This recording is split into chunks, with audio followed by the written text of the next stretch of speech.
내가 죄인이다. 10년 동안 현장에서 장애인 자녀를 둔 부모에게서 가장 많이 들은 말이다. 언니의 장애는 나에게 인생의 목표를 바꾸고 장애인 전문가가 되게 했지만 어릴 때부터 쌓아온 우리 가족의 상처는 나 역시 마음의 장애를 지닌 장애인으로 만들었다. 청각장애인 딸을 낳은 친정엄마도 우리 형제들도 모두 죄인으로 살았다. 원치 않게 죄인이 되어버린 나는 장애인 언니가 가족의 구성원이라는 것을 부끄러워했다. 장애를 안고 있는 사람들은 정말 죄가 많은 것일까? 장애가 그 가족들의 잘못일까? 장애인 자녀를 낳아 기르는 일이 결코 당신의 죄가 아니다.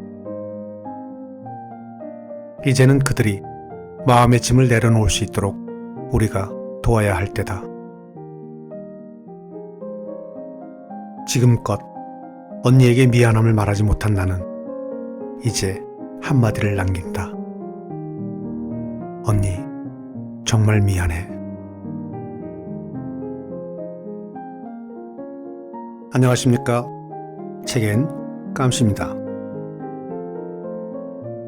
오늘 작품은 출판사 바른복수에서 출간한 권재숙 작가의 내 언니는 청각장애인입니다. 이란 작품을 가지고 나왔습니다.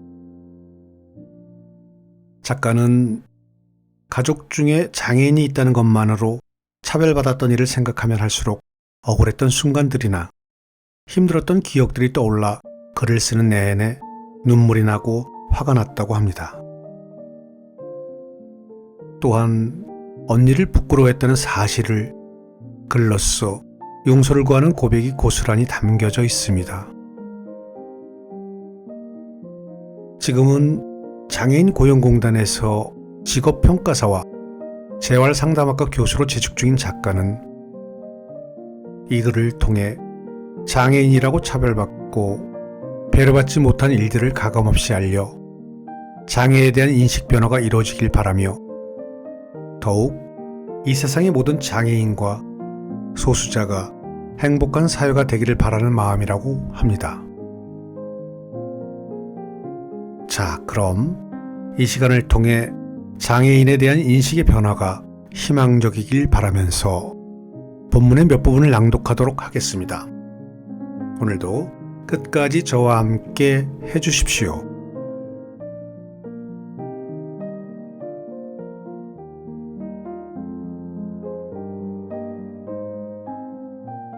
벙어리, 귀머거리. 아저씨, 핫도그 2개 주세요. 설탕 뿌려줄까? 케첩 뿌려줄까? 나는 언니에게 입모양을 최대한 크게 하고 손짓으로 설탕과 케첩을 가리키며 물어봤다. 핫도그를 파는 아저씨와 그 옆에 서있던 꼬맹이 뒤에 서있던 아이가 동시에 우리를 쳐다봤다. 엄마, 저 누나 안 들리나 봐. 예쁘게 생겼는데 안 됐어. 귀머거리인가 봐 하는 소리가 들려왔다. 우리는 죄 지은 사람처럼 도망치듯 그곳을 빠져나왔다. 우리 손에는 케첩이 줄줄 흐르는 핫도그가 들려 있었다. 짜증이 났다. 학교 앞에는 맛있다고 소문난 떡볶이집이 있었다. 그곳은 접시에 담아 먹는 떡볶이가 아니라 선채로 떡을 하나씩 찍어 먹는 소박한 떡볶이집이었다. 언니와 나는 100원어치 떡볶이를 먹기로 약속했다. 하지만 약속한 것보다 훨씬 오랫동안 그 떡볶이집을 가지 못했다. 왜냐하면 아이들이 몰려오는 학교 시간을 피해야 하기 때문이었다. 그날은 오랜 시간 떡볶이집 주위를 살펴보았다. 드디어 아무도 없다는 것을 확인하고 그토록 먹고 싶던 떡볶이를 언니와 함께 먹었다. 어린 마음에 떡볶이의 맛을 천천히 음미했을 것이다. 멀리서 시끌벅적한 소리가 들리기 시작했다. 떡볶이집으로 돌아올까봐 불안했다. 떡볶이 값을 계산하고 급하게 나가려는데 듣기 싫은 말이 들려왔다. 쟤 벙어리인가 봐. 사람들은 언니를 기모거리, 벙어리라고 불렀다. 하지만 그 단어를 듣는 사람은 언니가 아니라 나다. 나는 점점 그 소리가 듣기 싫고 내가 죄인이 된 것 같아서 점점 더 언니와 외출하기 꺼려졌다. 어린 마음에도 내 마음의 변화를 엄마에게 말하지 못했다. 그러면서 자연스럽게 우린 각자가 되었다. 언니와의 외출을 100이면 100 피할 수 있는 것은 아니었다. 사업으로 바쁜 엄마의 심부름으로 시장을 갔던 날, 우리는 나란히 통닭집 앞에 멈춰서 있었다. 그때였다. 어김없이 듣고 싶지 않은 소리가 들렸다. 예쁘게 생겼는데 안 됐어. 벙어리인가 봐. 기모거리인가? 한동안 언니와 외출하지 않아서 듣지 않았던 말을 또 듣게 되어서인지 그날따라 더 짜증이 났다. 언니의 손을 잡고 자리를 피했지만 그때의 내 몸짓은 꽤 거칠었을 것이다. 갑작스런 내 행동에 언니도 당황했을 것이다. 동생이 나 때문에 또 무슨 소리를 들었나 보다 하는 생각을 했는지 언니는 나에게 아무런 질문을 하지 않고 나를 따라 시장을 빠져나왔다. 나는 언니 옆에 있으면 언제나 원치 않는 주목을 받게 된다. 철없던 나는 언니와 같은 시선을 받는 것이 싫어서 나는 청각 장애인이 아닙니다. 나는 들을 줄도 알아요. 라고 외치고 싶었다. 하지만 그런 상황이 되면 들린다는 것을 주위에 알리기 위해 더 큰 소리로 말했다. 점점 언니가 부끄러워졌다. 내 언니는 왜 들을 수도 말할 수도 없는 건가? 다른 언니들처럼 말할 수 있으면 얼마나 좋을까? 자신을 부끄러운 존재, 같이 외출하고 싶지 않은 존재로 여기는 것을 알고 있었는지 언니는 언제부터인가 동생에게 최대한 피해를 주지 않으려고 했다. 엄마의 교육 방식이 먹혔을 것이다. 들을 수는 없었지만 우리를 불쌍하게 보는 시선과 말을 모두 알아차렸다. 비장애인과 어울려 살아가기 위해서 엄마가 선택한 교육 방침은 최대한 말을 많이 하고 입모양을 보고도 무슨 말을 하는지 아는 연습을 많이 시키는 것이었다.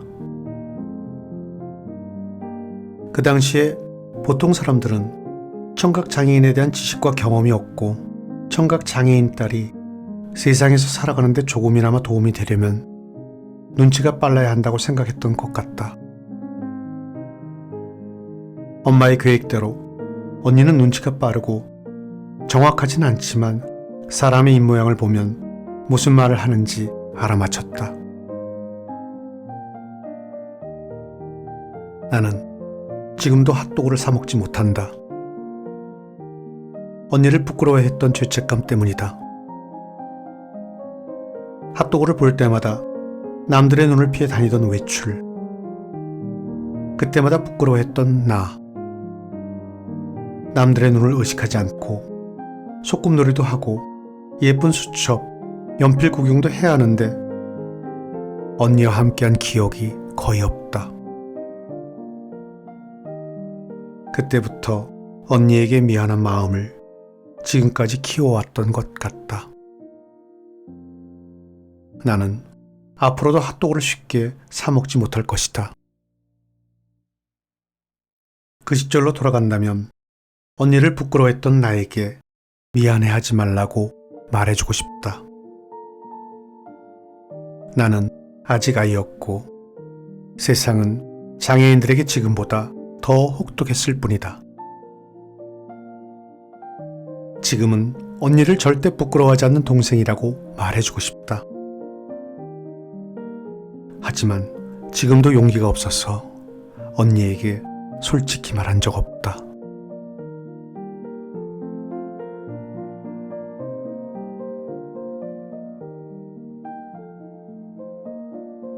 죄인.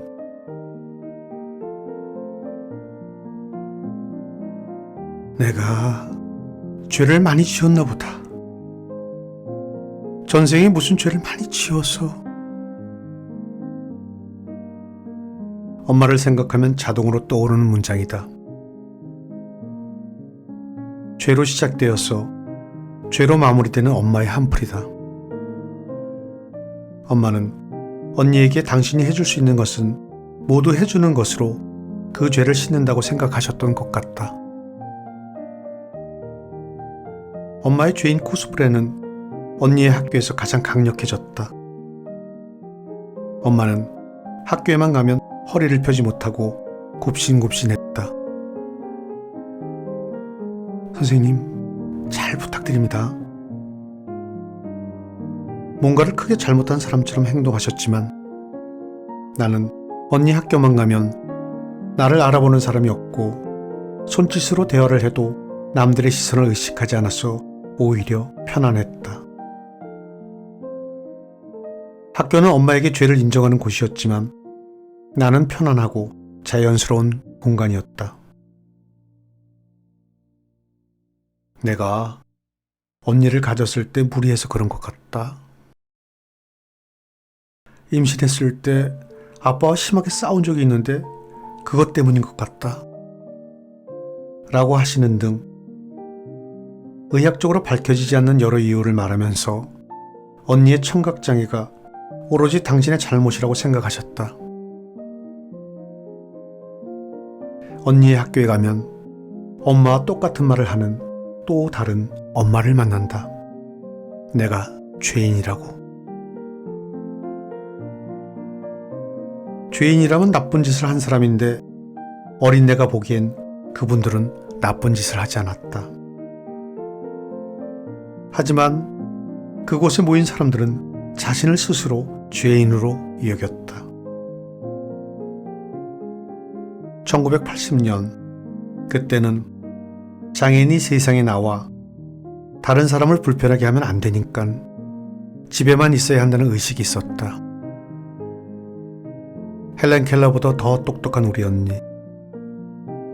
아무런 대가도 바라지 않고 지지와 응원, 그리고 도움을 주었던 설리번 선생님 같은 엄마였지만 언니는 헬렌 켈러도 되지 못했고 설리번 선생님처럼 존경받지 못했다.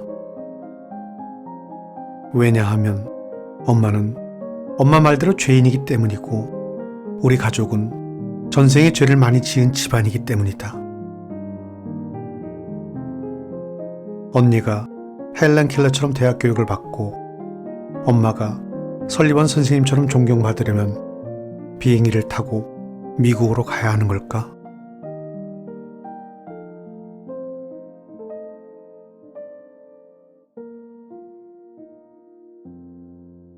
길잡이.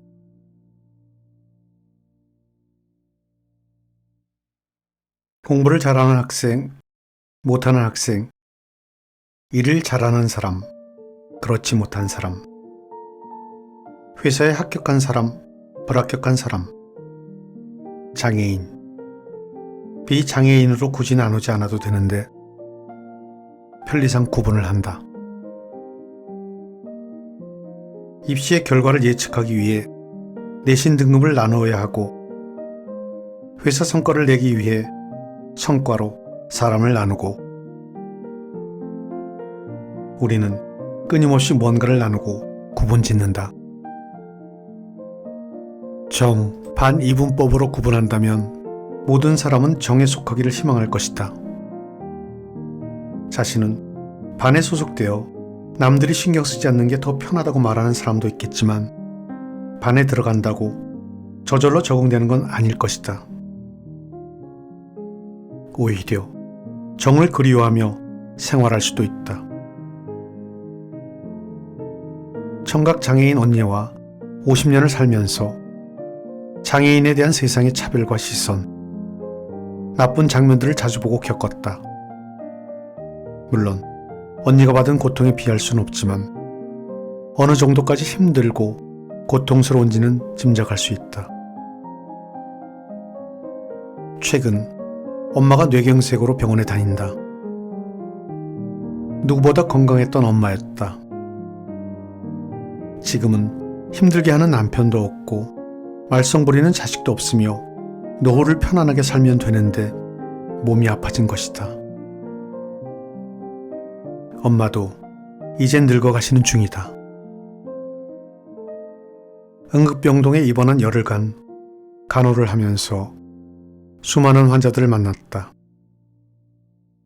약물을 과다 복용하여 위세척을 한 사람, 손목에 동맥을 칼로 그은 사람, 청소년, 50대의 가정주부 등 나이와 신분에 관계없이 많은 사람이 끊임없이 응급실로 왔다. 대부분 자살을 하려는 사람들이다. 퇴원을 하는 날, 차 안에서 엄마가 말씀하셨다.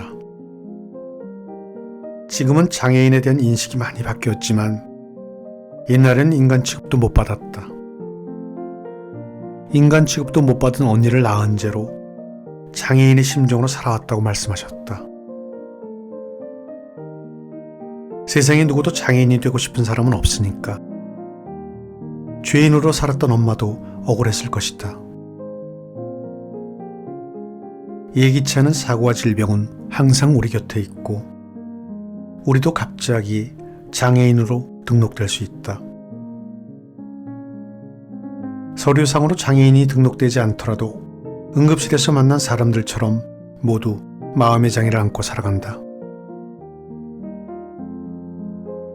나보다 잘난 사람이 많다라고 생각하며 사람들을 배려하고 마음의 욕심을 내려놓아라 하고 말씀하신다. 나보다 배우지 못한 엄마에게 많은 것을 배우고 있다.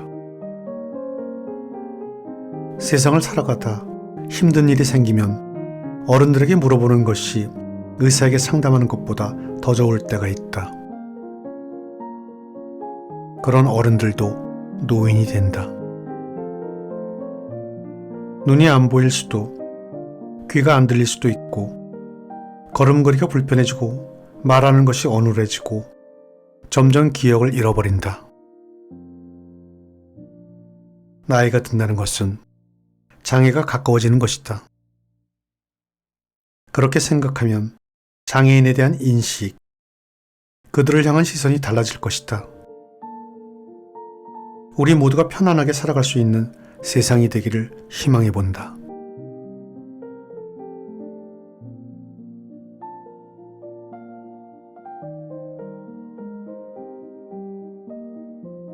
오늘 낭독은 여기까지 하겠습니다. 오늘도 끝까지 저와 함께 해주셔서 감사합니다.